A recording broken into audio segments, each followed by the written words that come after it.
I like to plant herbs very close to my kitchen. So I have a pot that I've already put the right drainage in, and then I add a combination of potting soil and compost into the pot.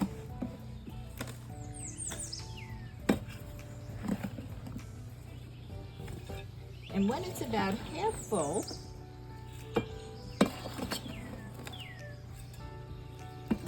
I add my plants. Always bending in GardenFit form. I think I'm gonna put just 4 in.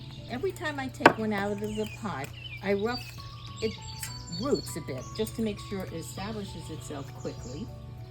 Once they're in place, I'm going to fill the rest of the little holes with soil, making sure that the top of the actual plant is about a half an inch below the rim of the pot, and then, of course, I water. Please stay in GardenFit form and enjoy your herbs with all your meals.